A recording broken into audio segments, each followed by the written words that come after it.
Hi there, it's CJ Miller. I'm in Shreveport, Louisiana, across the Red River from beautiful Bossier City, Louisiana.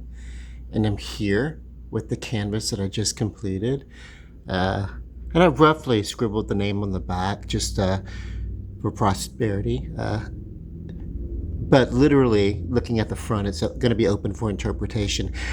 Uh, Sunset River. And I explained that, from the way the painting looks to me, there's an embankment going off of the river that makes the sunset look like it sets just over that spot, almost behind the water, because you can't quite see where the land is, where it goes. So I think that's neat. But also, I didn't sign the back. This one I signed on the front, and I'll talk about it in just a moment. Okay, so here's my signature, and I used my given name. Of course, I am a junior. I didn't put the junior on there. I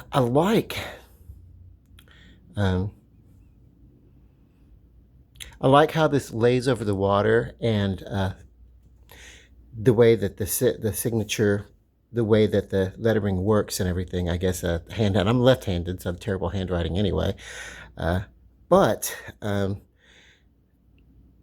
it's very hard to detect, but there are, over this blue water, and aside from the reflection of that sunset, there is a tinge of that red kind of overlaid throughout various spots over the water to accentuate the fact that the glistening, like over here, there's a touch of it, down here, and a little bit over here. And so it's like just to accentuate that light is going to get a little bit more faint and reflective as it moves on. But also, yes, just to kind of tie in some stuff,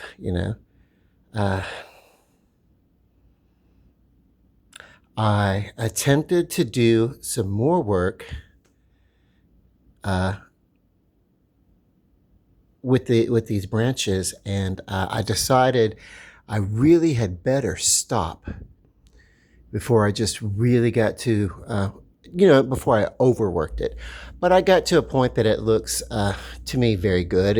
I got branches coming off of this bough that offshoots in various directions, broken in places, hanging in other places, and the tangling and twisting, and mostly coming off of this branch here.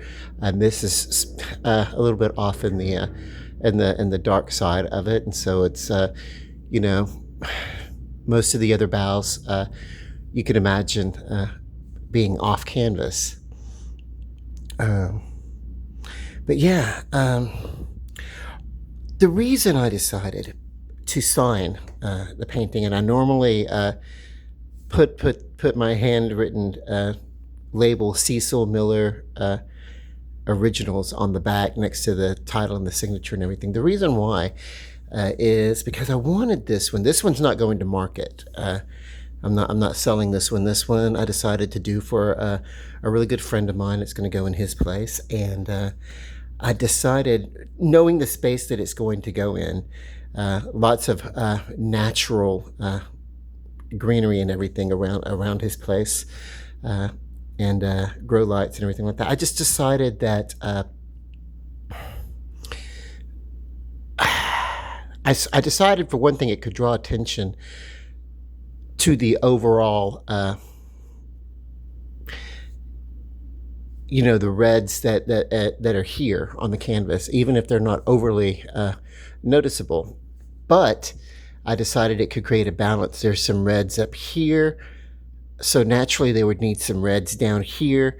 And there was a little bit of a negative space, and I thought about, well, what should I do? Should I create a shore or a riverbank, basically, with some shrubbery and brush and coming off land in the foreground, so we see just that kind of tickling up. But I decided I didn't want to do that. That's a view that I do kind of frequently, looking specifically from one shoreline to another, from one riverbank to another, whatever, from one part of the body of water across to another, and you can still get a sense of that without me actually having to draw land on the very bottom of, so I decided in this case, what I could do to tie it in together would be something in a very shocking,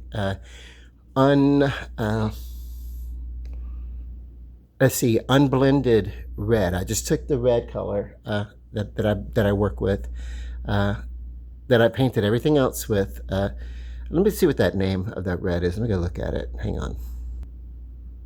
Okay, so it's called the tone is called Brilliant Magenta. That's the pigment or the tone of red. And the brand of paints that this was painted with, and this is not a paid endorsement or anything like that, it's Artist Lofts, and I picked them up out of Michael's. And let's see, titanium white, ivory black, burnt umber. I don't recall the name of the yellow, but it is the most yellow that I could find. And it is a very, even where I put it on the most thick, it is a very translucent color. It was hard for me to get a solid out of that. So in effect, even though the yellow is a primary color, here I couldn't get it to act more than a U. And a U is kind of the shades of the color. So I couldn't get it to really function as I wanted to, a very opaque look. But I got it to where it would work, where it would kind of like give a little bit of an idea of, even though this sun is from the far off in the distance looking red in its sunset, that it's going to transition to a kind of a yellowish color as it ascends to, or it was ascending. This is actually descending. So this is kind of the remnants of it, and then from a distance, I'm way close so we can get a look at the signature. But, and then I even decided to underline it with kind of a swishy, scribbly, rippling effect to kind of mirror some of the lines that were in the river, so it could kind of fold in and kind of match the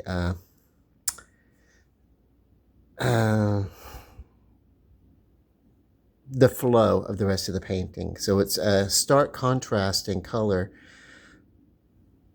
but the signature itself is not. The signature itself kind of goes against the direction. So I decided to use a quick underlining, and that kind of could let us know still we're following a flow, downstream, if you will, of this river. And with this underlining breaking apart or whatever. So I'm sitting here, and I do, my friend that I'm giving this to gave me a shirt last Christmas that says, excuse me while I overthink this, but this is what I do. I overanalyze. I'm sitting here overanalyzing the way a signature looks. I never hope there's a case where forensics has to look at my signature and decide that I'm like, oof. If a signature says that much about a person's character, I hope it says that regardless of my weird sense of humor, that I'm peaceful and wish nothing but happiness and love for everybody, and health and emotional wealth. I want everybody to have everything in the world that they need, and I would love for everybody to have a few little things that bring them a little secular enjoyment. Although we know truly that true enjoyment comes from inside. And I'm going to step back and look at this from across the table. And there we go. And I know the room where this is going to. So the brightness of my signature is not at all going to be overpowering from wherever, any place in that house that he decided to put this. It would not be overpowering at all. The reason why I decided to sign it is because we do know each other. We're good friends. And also because I wanted this to be unique. You know, out of all the paintings that I'd done, including the ones behind me on the wall, I have here at the house, I don't sign on the front. I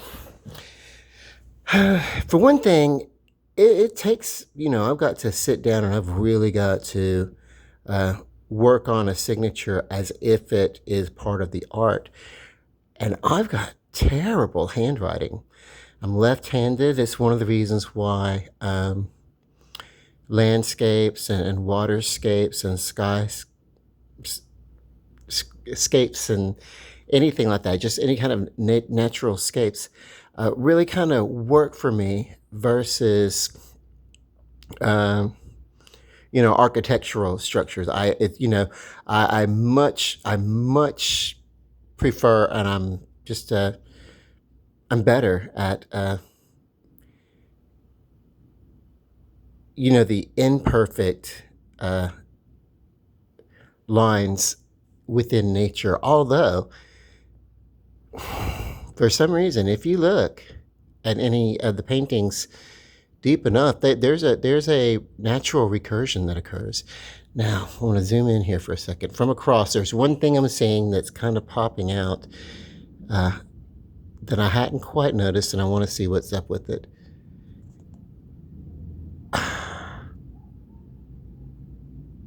Oh, I suppose that's going to be okay. This top little bitty cloud right at the very top there, that's kind of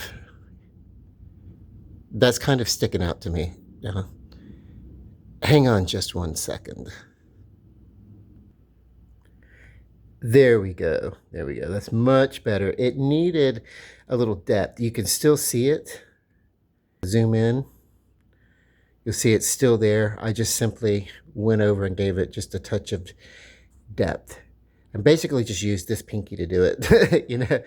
I didn't pull out a brush or anything. I just basically kind of put a couple of spots to give it a little, and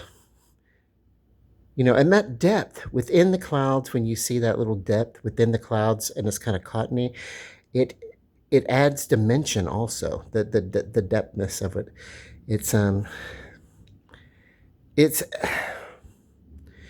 It's like, no matter what the clouds are, if you can get this pulling apart that clouds do as they're in motion, it kind of lets you know that there is movement and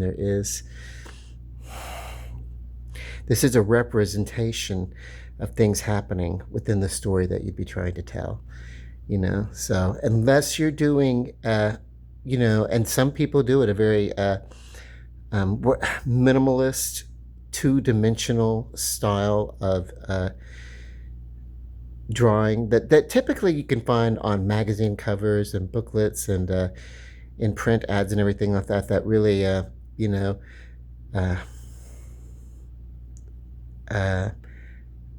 expressionist, minimalist art. Unless you're intentionally doing something like that, you do want to make sure that you have as much highlight in the right places that you may work with. And there is a touch of highlighting in these clouds on the side too. But you really do want the contouring also. Contouring is another word for shadowing or depth, depth, dimension, highlighting and contouring together create depth, dimension, which gives a perspective of distance. Okay, love and light. God bless. Peace.